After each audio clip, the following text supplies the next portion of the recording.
X axis और Y axis, यहाँ पे हम लेते हैं स्ट्रेन, ये है स्ट्रेन, स्ट्रेन की जो वैल्यू होती है डेल्टा एल बाई एल, और ये वाई एक्सिस पे लेंगे हम स्ट्रेस, स्ट्रेस को लिखते हैं फोर्स अपॉन एरिया। मान लेते हैं यहाँ पे एक मटेरियल है हमारे पास, ये लेंथ ऑफ वायर जिसका क्रॉस सेक्शन एरिया ए है, और हम यहाँ पे लगाए हैं कि फोर्स एफ। अगर इस वायर पे हम यहाँ पे फोर्स लगा देते हैं और इसको हम ये क्लैंप कर देते हैं किसी भी रिजिड बॉडी से, रिजिड वॉल से, ये एक है रिजिड वॉल, ये है रिजिड वॉल, इसको हम यहाँ पे क्लैंप कर देते हैं, फिक्स कर देते हैं।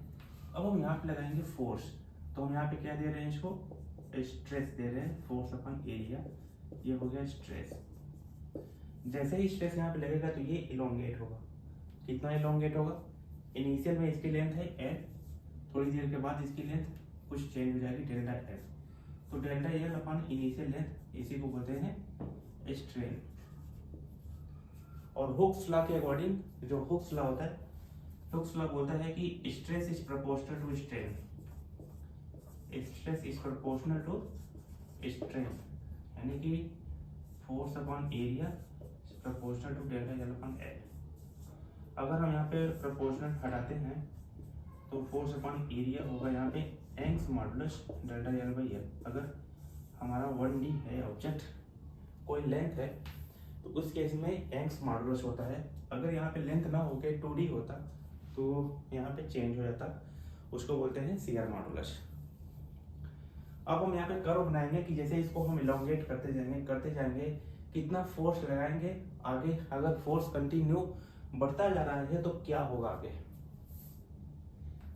देखेंगे कि यहाँ पे जैसे कि हम फोर्स लगाएंगे इसी ऑब्जेक्ट पे, तो फोर्स हम स्टार्टिंग में फोर्स लगाते हैं, अगर किसी भी ऑब्जेक्ट को फोर्स लगा के हम इलोंगेट करेंगे तो यहाँ पे फोर्स हटाने के बाद वापस आ जाएगा अपने पोजीशन पे, वापस रिगेन कर लेगा। फोर्स बहुत ज़्यादा लगाते जाएंगे, बहुत ज़्यादा लगाते, एक उसकी लिमिट होगी कि कहाँ तक हम फोर्स लगाएंगे तो वापस अपनी पोजीशन को रिगेन कर पाएगा, और कब तक रिगेन करेगा, एक ऐसा लिमिट आएगा कि जब फोर्स बहुत ज़्यादा कर देंगे और उसके बाद फोर्स को हटाने के बाद वो अपनी पोजीशन को रिगेन नहीं कर पाएगा, वो परमानेंट इलोंगेट हो जाएगा। कभी तो कभी ऐसा हो जाता है कि बहुत ज़्यादा फोर्स लगाने के बाद वो ब्रेक हो जाता है, टूट जाती है, रस्सी वगैरह टूट जाती है। तो इन्हीं सब की वजह, मतलब प्रॉपर्टी को मिला के हम एक कर्व को बनाएंगे। तो यहाँ पे देखते हैं, सबसे पहले अगर हम फोर्स लगाते हैं तो क्या होगा,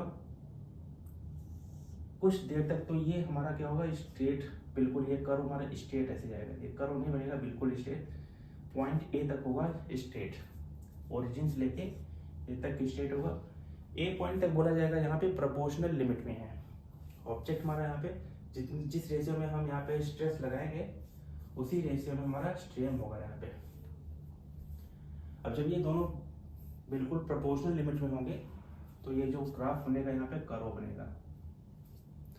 उसके बाद ये देखा जाता है कि ऑब्जेक्ट किस मटेरियल का बना है, ये जो वायर है किस मटेरियल का है। उसके बाद वहाँ पे हम फोर्स लगाएंगे तो ए के बाद यहाँ पे एक बी आएगा, कुछ ऐसे कर्व होगा यहाँ पे, ये बी बनेगा बी देखा जाता है थोड़ा सा कर्व हो गया, यहाँ पे बिल्कुल भी प्रोपोर्शनल नहीं है। ए तक तो बताता है प्रोपोर्शनल है, प्रोपोर्शनल लिमिट में, तभी बिल्कुल ये स्ट्रेट ऐसे जाएगा, यहाँ से आता है स्ट्रेट जाएगा। उसके बाद जैसे प्रोपोर्शनल के बाद हम थोड़ा सा और भी फोर्स लगाते हैं, ये एक अपन है और बढ़ाते हैं तो ये कर्व थोड़ा कर्व में कन्वर्ट हो जाएगा। और कर्व के बाद ये पॉइंट बी आता है, ये बताता है एल्ड पॉइंट।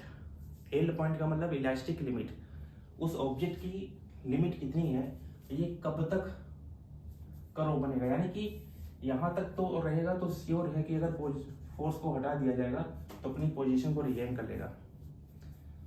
तब तक करेगा, ये इसका लास्ट पॉइंट होगा बी, इसी को बोलते हैं इलास्टिक लिमिट या एल्डिंग पॉइंट।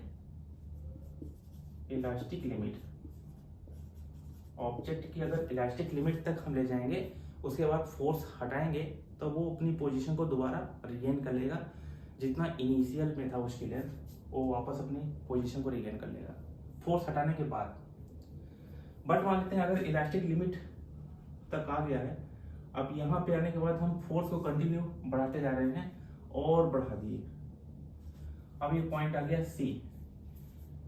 जैसे ही इलास्टिक लिमिट को क्रॉस किया, अब फोर्स हटाएंगे ना तो अपनी पोजीशन को रिगेन नहीं कर पाएगा, वो परमानेंट थोड़ा सा इलांगेट हो चुका होगा।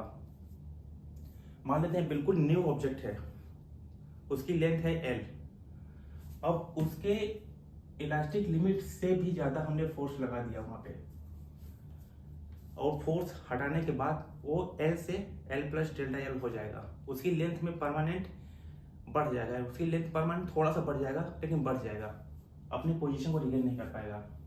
इसको होता है परमानेंट सेट, सी पॉइंट को परमानेंट सेट, ये चीज। उसके बाद और फोर्स अगर हम बढ़ाते जाएंगे, यहाँ पे कंटिन्यूसली हम स्ट्रेस बढ़ा रहे हैं तो यहाँ पे एक डी पॉइंट आ जाएगा, डी को बोलते हैं टेंसाइल स्ट्रेंथ या अल्टीमेट स्ट्रेंथ, इसको बोलते हैं टेंसाइल स्ट्रेंथ। डी पॉइंट को बोलेंगे tensile strength, tensile strength. Tensile strength का मतलब ये हो गया, ये काफी ज्यादा इलोंगेट हो चुका है, ये काफी इलोंगेट हो चुका है। टेंसाइल स्ट्रेंथ का मतलब ये होता है कि फोर्स इतना बढ़ चुका है कि अब वहां पे अगर हम फोर्स हटा भी देते हैं ना तो ऑब्जेक्ट बिल्कुल भी वापस नहीं आएगा, बिल्कुल भी वापस नहीं आएगा, वो बिल्कुल एकदम अपनी इलास्टिक लिमिट से भी बहुत ज्यादा आगे बढ़ चुका है। एंड उसके बाद भी अगर हम फोर्स बढ़ाते जाते हैं तो ये पॉइंट आता है, इसको बोलते हैं ब्रेकिंग पॉइंट। अब वो रस्सी उस टाइप पे टूट जाएगी, ABCDE, जो E पॉइंट है होगा ब्रेकिंग पॉइंट, ब्रेक पॉइंट। जैसे ही टेंसाइल स्ट्रेंथ क्रॉस करेंगे, टेंसाइल स्ट्रेंथ क्रॉस करने के बाद कहीं भी होगा वो यहाँ यहाँ यहाँ कहीं भी टूट सकता है रस्सी। तो यहाँ पे टेंसाइल स्ट्रेंथ का मतलब ये होता है कि फोर्स वहां तक पहुंच चुका है कि अब उस पर फोर्स अगर हटाया जाए तो बिल्कुल भी वापस वो नहीं आएगा, बिल्कुल एकदम खींच चुकी होगी। उसके बाद थोड़ा और बढ़ाने के बाद वो टूट जाएगी रस्सी। और यहाँ पे एक होता है इलास्टिक लिमिट। इलास्टिक लिमिट का मतलब वहां तक पहुंचने के बाद थोड़ा सा उसमें चेंज आ जाएगा after removing the force. Force हटाने के बाद भी वो थोड़ा सा बढ़ चुका होगा। अच्छा, यील्डिंग पॉइंट या इसको जो बोलते हैं यील्डिंग पॉइंट या इलास्टिक लिमिट, सॉरी जो परमानेंट सेट है, परमानेंट सेट पे आने के बाद वो अपनी पोजीशन को रिगेन नहीं कर पाएगा। बट जो इलास्टिक लिमिट है या इसको एल्ड पॉइंट बोलते हैं, यहाँ तक आने के बाद चांस बहुत ज्यादा है कि वो अपनी पोजीशन को रिगेन कर ले, पूरी तरीके से रिगेन कर लेगा। और ये प्रोपोर्शनल लिमिट यहाँ पे आने के बाद तब तो कर ही लेगा, कोई दिक्कत है नहीं। तो ABCDE यहाँ तक है तब तो ठीक है, यहाँ भी है तो भी चलेगा। यहाँ पे आने के बाद डेल्टा लेंथ L वो चेंज हो जाएगा, बढ़ चुका होगा परमानेंट, चाहे फोर्स हटाए है चाहे ना हटाए। डी पॉइंट पे तो बिल्कुल भी कोई दिक्कत है नहीं, टेंसाइल स्ट्रेंथ है। यहाँ पे फोर्स आने के बाद अब बिल्कुल भी वापस नहीं आएगा, चाहे फोर्स हटा दे, थोड़ा सा और बढ़ने के बाद वो टूट जाएगा। ये है कर्व इसका।